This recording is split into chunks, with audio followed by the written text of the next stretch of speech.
ನೋಡ್ರಿ, ಯತ್ನಾಳ್ ಅವರು ಯಾವ ಪಕ್ಷದಲ್ಲಿದ್ದಾರೆ ಅನ್ನೋದು ನನಗೆ ಅನುಮಾನ ಬರ್ತಾ ಇದೆ. ಯಾಕೆ ಅಂತ ಹೇಳಿದ್ರೆ, ಇವತ್ತು ವಿಜೇಂದ್ರ ಅವ್ರನ್ನ ಆಯ್ಕೆ ಮಾಡಿರುವಂಥದ್ದು ಯಡಿಯೂರಪ್ಪನವರಲ್ಲ. ವಿಜೇಂದ್ರ ಅವ್ರನ್ನ ಇವತ್ತು ರಾಜ್ಯಾಧ್ಯಕ್ಷರನ್ನಾಗಿ ಮಾಡಿರುವಂಥದ್ದು ಭಾರತೀಯ ಜನತಾ ಪಕ್ಷದ ರಾಷ್ಟ್ರೀಯ ಅಧ್ಯಕ್ಷರಾದ ನಡ್ಡಾರವರು, ಅಮಿತ್ ಶಾ ಅವರ ಮತ್ತು ಪ್ರಧಾನಮಂತ್ರಿ ನರೇಂದ್ರ ಮೋದಿ ಅವರ ಸೂಚನೆ ಮೇರೆಗೆ ಮಾಡಿದ್ದಾರೆ. ಇದು ಹೈಕಮಾಂಡಿಂದ ಆಗಿದ್ದು. ಹೈಕಮಾಂಡಿಂದ ಆಗಿದ್ದನ್ನು ಇವರು ತಿರಸ್ಕಾರ ಮಾಡ್ತೀವಿ ಅಂತ ಹೇಳಿದರೆ ನಿಮ್ಮ ಬದ್ಧತೆ ಯಾರಿಗಿದೆ ಅನ್ನೋದನ್ನು ನಾವು ಪ್ರಶ್ನೆ ಮಾಡಬೇಕಾಗ್ತದೆ.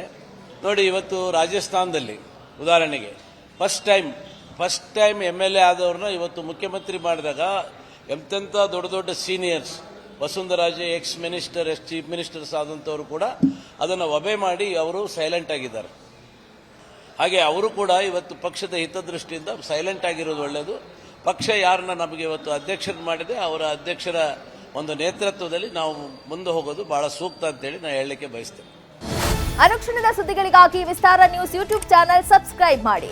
ಹೊಸ ಸುದ್ದಿಗಳ ನೋಟಿಫಿಕೇಶನ್ಗಾಗಿ ಬೆಲ್ ಐಕಾನ್ ಕ್ಲಿಕ್ ಮಾಡಿ.